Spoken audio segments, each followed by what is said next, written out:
एक छोटे से गांव में एक अजीब सी कहानी फैली हुई थी जो गांववासियों को सर्द रातों में डरा देती थी। यह कहानी थी मीरा की, जो गांव की एक प्यारी और दयालु लड़की थी। मीरा को हर कोई पसंद करता था, लेकिन एक रात वह अचानक गायब हो गई।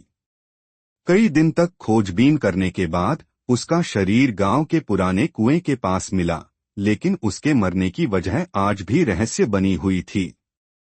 कुछ लोग कहते थे कि उसे धोखा दिया गया था, जबकि कुछ मानते थे कि यह एक दुर्घटना थी। इसके बाद गांव में अजीब घटनाएं होने लगीं।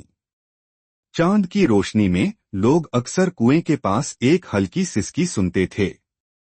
कुछ ने तो यह भी देखा था कि एक सफेद साड़ी में लिपटी हुई एक धुंधली आकृति कुएं के पास खड़ी होती थी, जैसे वह किसी गहरे सोच में खोई हुई हो। एक दिन गांव में नया आया एक लड़का अर्जुन, जिसने मीरा की सच्चाई जानने का निश्चय किया।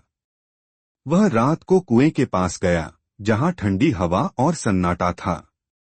जैसे ही वह कुएं के पास पहुंचा, उसने मीरा को देखा। उसकी आंखों में गम और दुख थे। अर्जुन ने धीमे से पूछा, तुम क्यों रो रही हो? मीरा ने उसकी ओर देखा और हल्के से बोला, मुझे धोखा दिया गया था और मेरी आत्मा शांति नहीं पा सकी। अर्जुन ने पूछा, तुम्हें किसने धोखा दिया? मीरा की आंखें गहरी हो गईं और उसने गांव की ओर इशारा किया, सिर्फ सच ही मुझे शांति दे सकता है। और फिर वह रात के अंधेरे में गायब हो गई। इसके बाद अर्जुन ने मीरा की कहानी गांव में फैलाई और धीरे धीरे सभी ने सच जाना।